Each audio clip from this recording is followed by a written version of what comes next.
Halo semuanya, berikut akan saya coba share sedikit pengalaman tentang cara belajar Corel. Yang pertama, pahami workspace-nya dulu atau area kerjanya yang teman-teman bisa mengakses untuk atau mengkustomisasinya bisa lewat klik kanan di area sini. Nah, di sini ada beberapa item yang bisa teman-teman bisa pasang atau pengen dicopot istilahnya. Terus yang kedua, area sebelah kiri itu tool yang bisa dipakai untuk membuat objek atau mengedit sebuah objek. Terus yang di bawah sini ini akan menampilkan properties ketika kita sedang bekerja dengan objek. Untuk yang kanan ini palet warna. Untuk pertama-tama untuk fitur open, save dan sebagainya itu relatif standar ya dengan aplikasi-aplikasi yang lain, misal Office, Photoshop dan sebagainya. Pertama-tama kita bisa mengeksplorasi untuk toolnya. Di Corel Draw itu dikenal istilah seleksi. Yang dimaksud seleksi adalah ketika kita bekerja dengan sebuah objek, misal objek persegi panjang. Ketika kita mengaktifkannya atau kita akan mengeditnya, kita harus menseleksinya. Caranya dengan bisa diklik di objeknya seperti ini, atau kita drag diseleksi seperti ini dengan seperti ini, istilahnya apa itu namanya. Nah, ini bisa juga masing-masing punya kegunaan tersendiri. Misalnya ketika objeknya ada 4 seperti ini, sedangkan kita hanya ingin menyeleksi 3 buah persegi panjang, yang ini misalnya sama yang ini, sedangkan yang tengah enggak, berarti misal dengan menggunakan ini kan terbawa semuanya, maka kita bisa menggunakan tombol shift yang ada di keyboard. Kita klik salah satu dulu, terus kita tekan shift, terus kita klik yang satunya seperti ini. Oke. Untuk objek di sini juga kurang lebih konsepnya sebenarnya harus hampir sama. Misal kita membuat kotak seperti ini, di setiap kita membuat objek itu ada namanya, ini ada namanya kontrol, ini buat memanipulasi objek ini.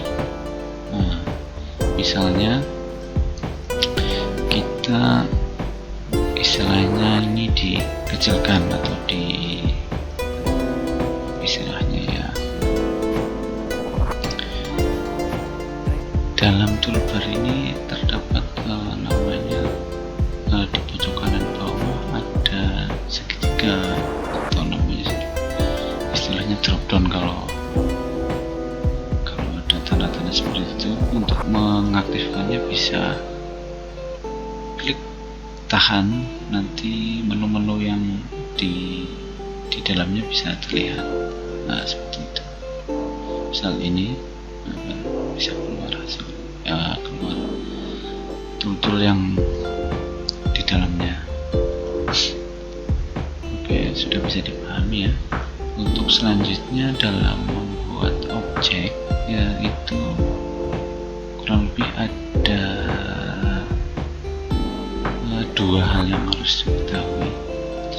Yang pertama, ketika kita membuat objek, itu caranya adalah dengan misal membuat objek ini kotak, kita klik tahan, terus drag, nah seperti ini, lalu lepas. Nah, ini cara ke satu. Cara kedua adalah bila kita ingin membuat bujur sangkar, kita harus menekan sambil ketika membuat, kita harus menekan tombol kontrol. Nah, kita tekan tombol kontrol dulu, lalu kita klik seperti tadi. Nah, bentuknya akan persegi panjang. Nah, taunya kita persegi panjang dan ini bidangnya berbeda, kita bisa lihat, kita seleksi selain dari bentuknya terutama ya, kita bisa lihat di sini. Nah, di sini kan terlihat propertiesnya ini panjangnya segini 11,946 cm dan tingginya 9557. Untuk yang satunya karena persegi bujur sangkar maka sama semuanya 9,465, kurang lebih seperti itu. Ini berlaku juga untuk objek-objek seperti lingkaran. Ini yang tanpa menggunakan tombol kontrol, ini yang dengan menggunakan kontrol. Terus objek-objek seperti ini, nah misal poligon, star dan sebagainya. Nah, teman-teman bisa explore sendiri untuk mengetahui sambil berkenalan dengan CorelDRAW. CorelDRAW yang saya pakai di sini adalah CorelDRAW 2017. Jika teman-teman memakai versi di bawahnya atau di atasnya, kurang lebih ya masih sama lah. Mungkin kalau yang sudah di atas versi yang saya pakai, mungkin ada fitur-fitur tambahan yang lebih banyak. Cuman secara konsep dasarnya kurang lebih sama. Untuk selanjutnya kita akan mencoba bekerja dengan teks. Kita bisa klik di sini, terus kita bisa klik. Setelah itu kita menulis misal belajar CorelDRAW seperti ini. Nah, misal kita akan membesarkan di sini belajar CorelDRAW ini yang cara pertama. Cara yang kedua adalah dengan klik di sini, terus kita membentuk seperti ini.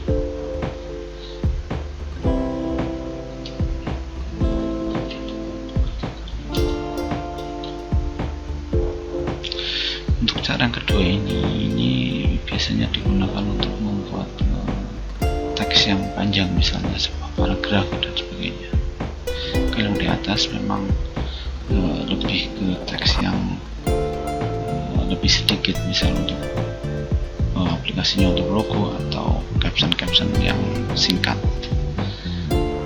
seperti ini.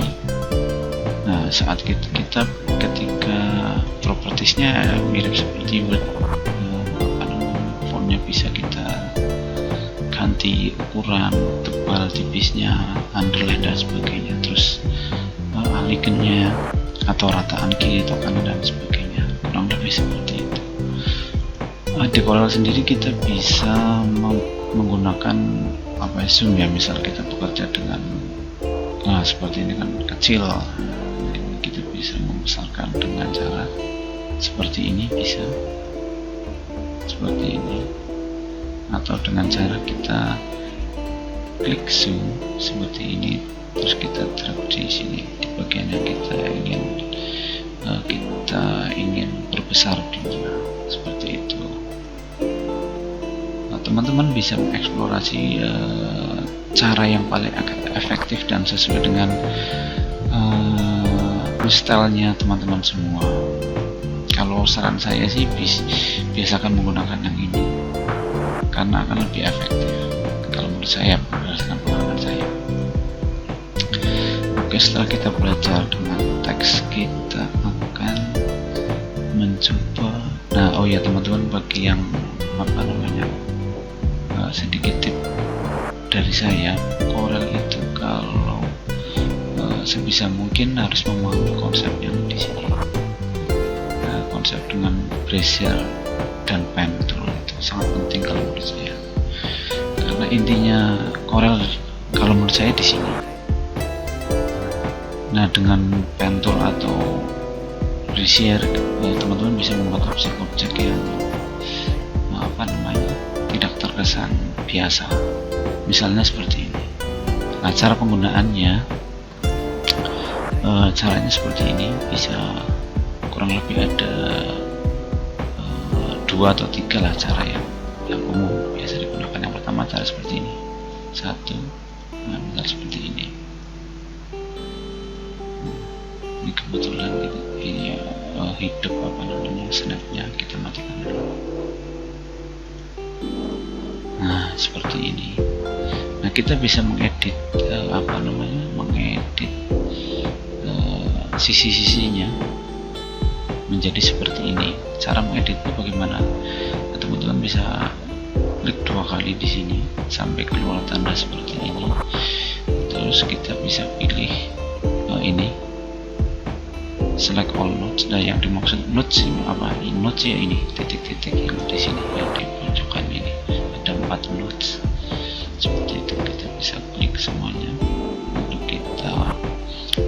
kita pengen berubah agar melengkung, kita bisa klik seperti ini, klik di sini.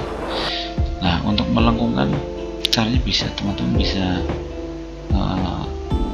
klik tekan di sini seperti ini, atau teman-teman bisa selesai undur lagi.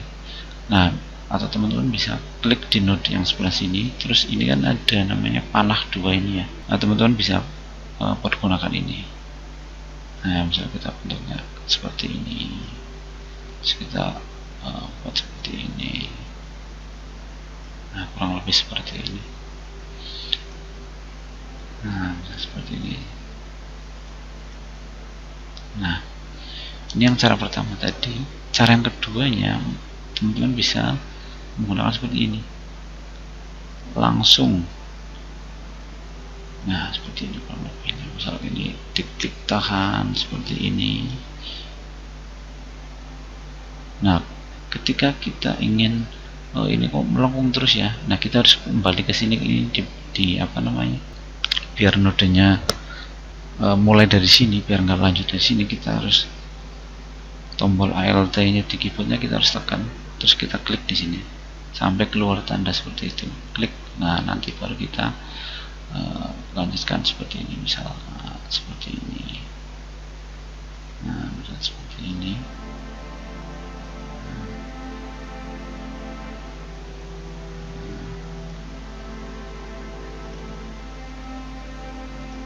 Nah, kurang lebih seperti ini. Fungsinya apa? Aplikasinya yang paling banyak adalah ketika nanti teman-teman mau belajar Vexel dan sebagainya, atau membuat line art dan sebagainya. Itu sangat diperlukan keahlian dalam menggunakan pen tool maupun Bezier. Kurang lebih seperti itu konsepnya. Untuk selanjutnya pewarnaan, cara menggunakan palet seperti apa? Caranya adalah misal kita mau membuat sebuah lingkaran, ketika ingin mewarnai kita bisa seleksi seperti ini, lalu kita misal ingin memberi warna merah, kita klik kiri di palet warna, klik kiri. Nah, untuk ini kan kalau kita zoom besar seperti ini kan, di luar ini yang bisa disebut stroke atau outline, ini kan berwarna hitam ya, berwarna hitam. Misal kita ingin merubahnya menjadi warna biru misalnya, kita klik kanan di warna biru ini. Nah, seperti ini. Nah, ada tip dari saya, misal ketika kita mengerjakan ini dan posisi kursor ini sedang berada di sini, kita bisa langsung klik di sini tanpa harus lari kursornya ke arah sini, bisa langsung klik di sini nih, di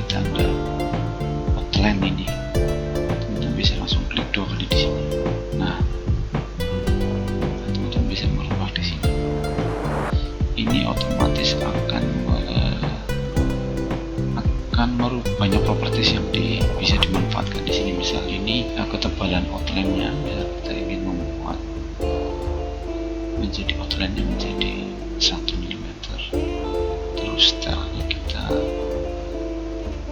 akan dash atau seperti ini. Nah, seperti ini bisa diakses melalui sini.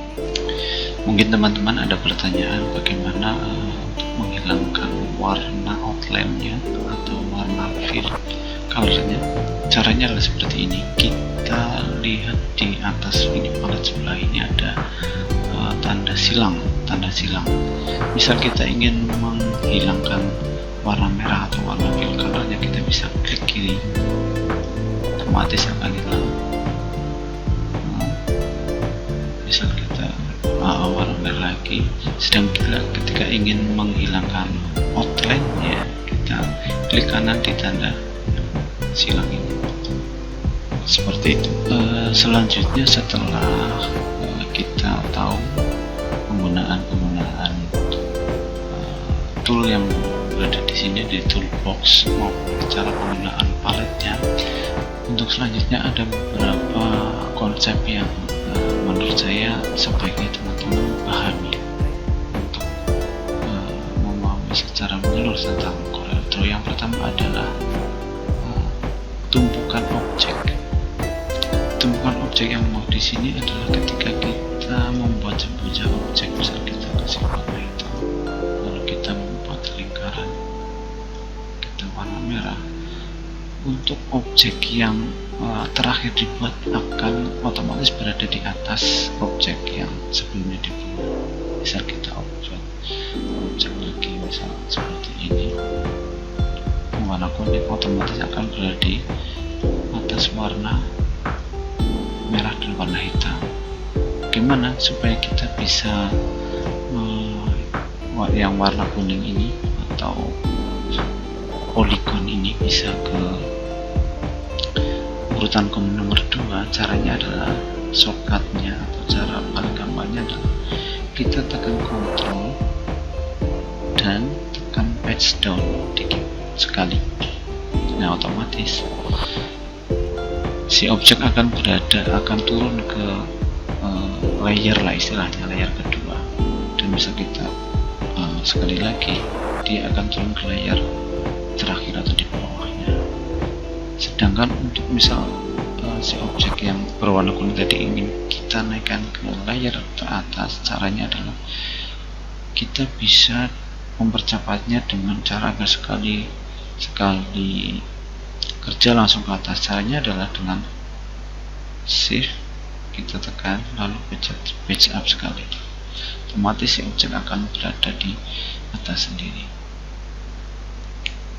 Pahami konsepnya pelan-pelan teman-teman. Insya Allah dengan memahami ini, nanti ketika membuat sebuah objek dengan tumpukan yang banyak, teman-teman sudah mengetahui konsep dasarnya.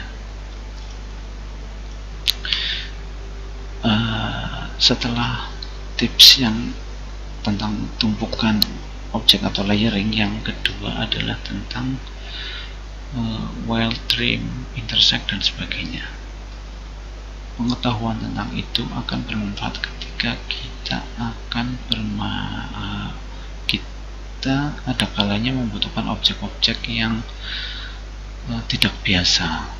Nah, cara untuk mendapatkan objek-objek itu ya tentunya kita bisa mendapatkan ketika objek-objek itu bertumbukan. Misalnya seperti ini, kita ingin mengambil objek yang di tengah ini. Nah, caranya adalah dengan kita seleksi dua-duanya. Nah, lalu kita pilih ini, intersect. Nah, seperti ini, otomatis kita akan memperoleh objek yang ada di tengah-tengah. Yang pertama kali ini pahami konsep tentang weld.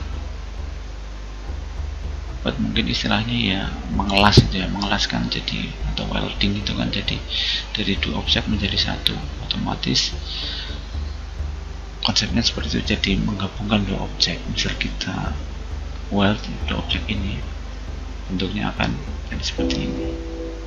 Nah, seperti ini, yang semula ada garis persinggungannya otomatis akan hilang, kita unduh lagi. Terus yang kedua, bisa kita menggunakan ini trim, jadinya seperti apa, kita coba. Jadinya seperti ini, objek yang sebelah kanan akan memotong objek yang sebelah kiri, yaitu intinya objek yang di atas akan memotong objek yang di bawah. Contohnya seperti ini, misal kita warna hitam, ini warna merah. Nah, tapi kan karena warna merah di atas, maka objek yang kedua yang terhapus. Misal kita seleksinya seperti ini, otomatis terhapus. Nah, bagaimana jika kita ingin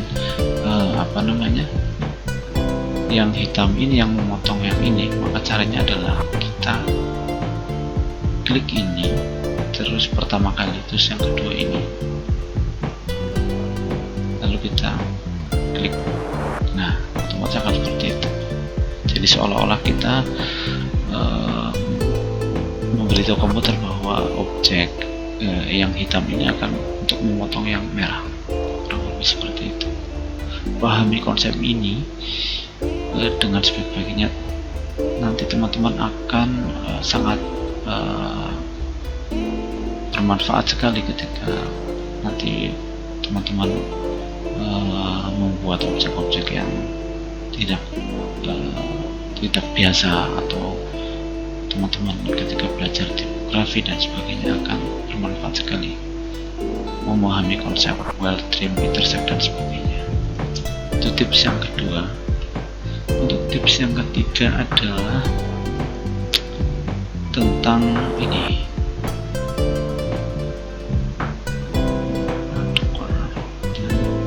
nah, align and distribute. Nah, align and distribute ini fungsinya untuk apa? Fungsinya adalah ketika kita ingin menempatkan, misal kita ada dua objek,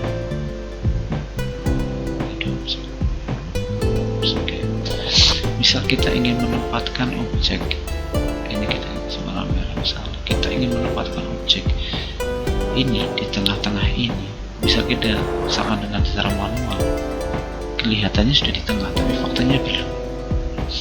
Nah, cara untuk melakukannya kita bisa menggunakan cara seperti ini. Kita bisa di sini, kita seleksi dua-duanya seperti ini, lalu kita tekan ini, line central horizontal. Nah, ini sudah di tengah posisinya, tapi belum di tengah-tengah objek yang ini lebih besar. Nah, untuk di tengah-tengahnya lagi, sekali lagi kita tekan yang ini di bawahnya. Nah, itu sudah otomatis di tengah-tengah. Nah, pahami konsep ini sampai teman-teman memahaminya, nanti akan sangat bermanfaat ketika teman-teman bekerja dengan layouting, misalnya membuat banner, membuat undangan, membuat logo dan sebagainya. Akan sangat membutuhkan pengetahuan tentang align and distribute. Tip dari saya, ada cara ada cara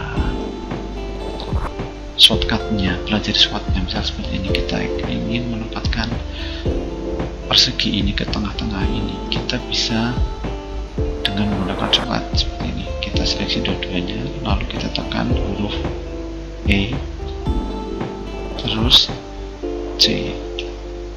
Nah, otomatis akan di tengah. Misal kita ingin menempatkan objek ini berada di bagian kanan atas objek ini, caranya gimana? Kita seleksi dua-duanya, kita tekan huruf R right, terus kita tekan huruf T, singkatan dari top.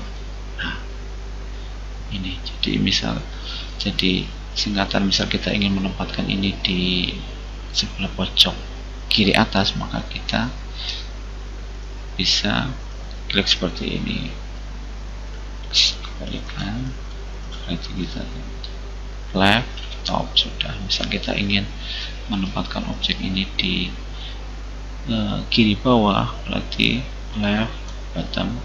Misal kita ingin menempatkan objek merah ini di kanan bawah, kita berarti right. Oh, ini belum ada satu, maaf, ini dua adanya, terus kita klik right bottom, atau kita right top seperti ini, atau di tengah-tengah cek.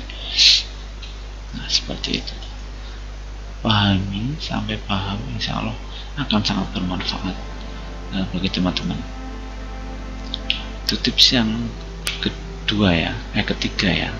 Untuk tips yang keempat, cara mengcopy objek di CorelDRAW.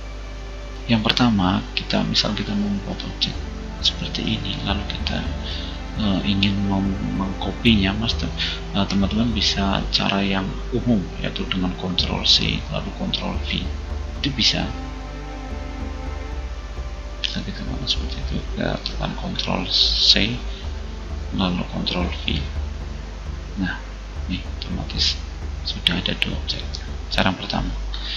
Cara yang kedua, teman-teman bisa setelah diaktifkan seperti ini, teman-teman bisa tekan plus, tanda plus di keyboard atau di numlocknya ya, di keyboard yang tanda plus di numlock.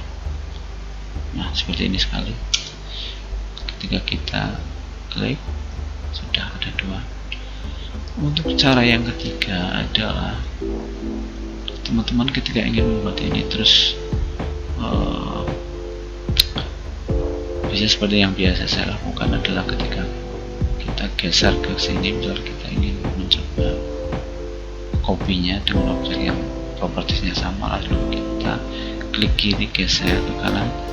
Ketika sudah seperti ini, terus berada di sebelah objek, berada di lokasi yang kita inginkan, lalu kita klik kanan sambil melepas klik kirinya, seperti itu. Bisa seperti ini, atau klik kiri tetap ditahan terus klik kanan, otomatis akan mengcopy juga, seperti itu. Ini cara yang ketiga dalam mengcopy. Cara yang keempat adalah kita bisa menggunakan ini yang di sini ada menunya, ini transformation. Nah, di sini pahami ini akan sangat bermanfaat ketika nanti teman-teman membuat tabel di CorelDRAW dan banyak properties yang harus presisi tempatnya. Di sini, misal kita ingin membuat objek ini ke kanan, misal saya mengcopy satu kali, teman-teman bisa klik di sini, klik di sini. Nah, di sini kan masih 0 ya. Kalau 0 berarti kan belum berubah tempat. Misal kita ingin ke sini, berarti kan harusnya ini kan 2,85. Nah, berarti kita bisa klik untuk menormalkan lagi, misal seperti ini. Nah, di sini kan sudah 245. Kita klik play. Nah, otomatis objek akan berada di sebelah kanan ini. Ini tak terhingga sininya, kopinya mau 10 misal display. Nah, ini 10 cuma sekali klik. Pahami ini, teman-teman akan sangat terbantu nanti ketika bekerja dengan sebuah tabel atau objek-objek yang sangat presisi,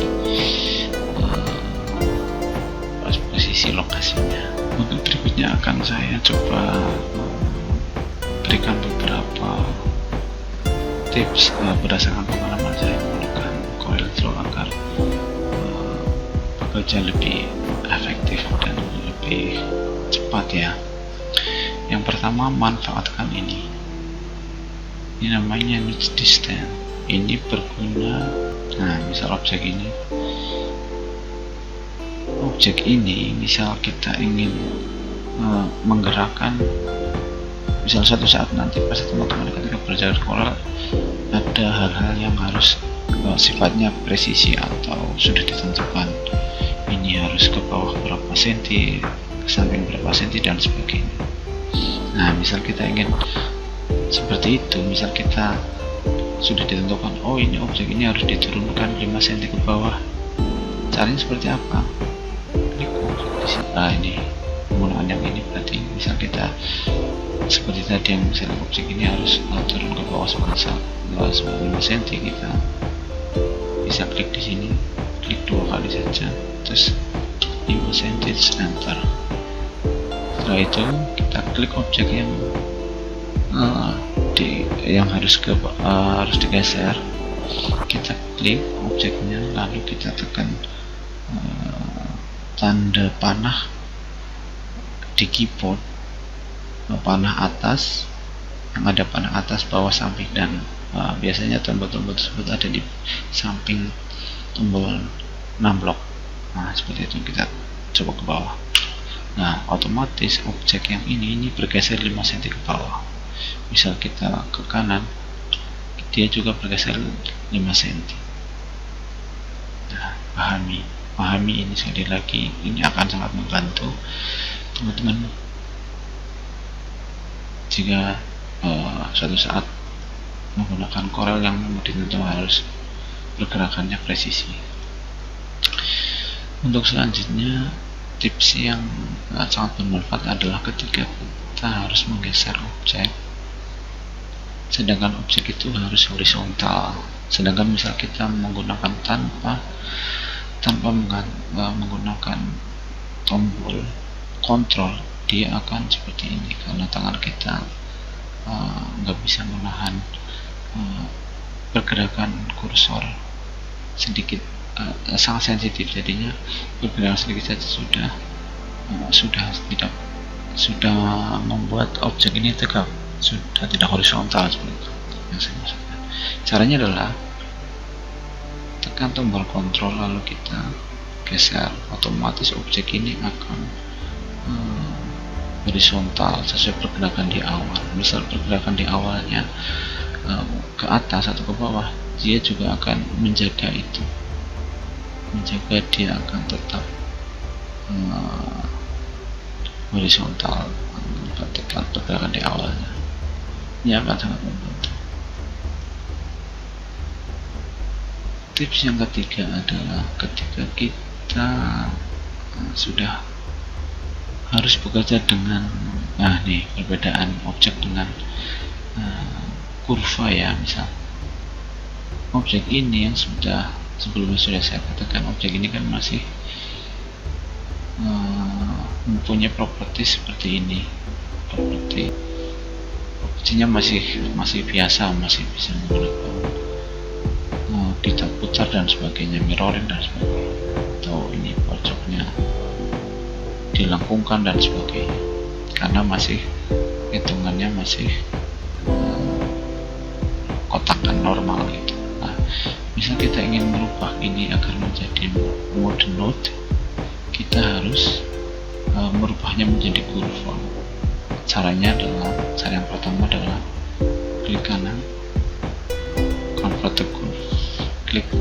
Nah, setelah itu ketika kita klik 2 kali, modenya akan berubah di sini. Sedangkan yang tadi misal kita ketika kita klik 2 kali, dia hanya akan berubah.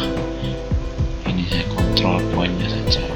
Dan ketika ini yang sudah kita berubah, ketika kita klik 2 kali, akan masuk ke mode perubahan kurva seperti itu. Sedangkan akan sangat terlihat ketika kita sedang bekerja dengan sebuah teks, misalnya Corel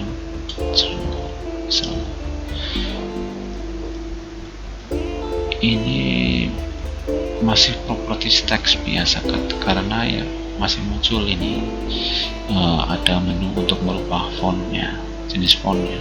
Sedangkan kalau yang sudah kita rubah menjadi kurva atau klik kanan kurva, ketika kita kita seleksi, modenya sudah seperti ini, beda dengan yang ini. Pahami ini akan sangat membantu teman-teman jika nantinya akan bekerja dengan tipografi dan sebagainya. Mungkin kurang lebih seperti itu dulu untuk belajar beberapa seri pengalaman tentang CorelDRAW. Bagi teman-teman yang ada kesulitan dan sebagainya, bisa menghubungi saya lewat tulis saja di kolom komentar di bawah. Nanti kita sebisa mungkin akan saya jawab. Dan untuk teman-teman yang level Corelnya sudah di atas, saya bisa menambahkan tips-tips agar saya juga bisa belajar cara menggunakan Corel yang lebih baik. Kurang lebihnya seperti itu. Mohon maaf jika ada kekurangan. Insya Allah akan saya lanjutkan untuk tutorial Corel berikutnya. Terima kasih.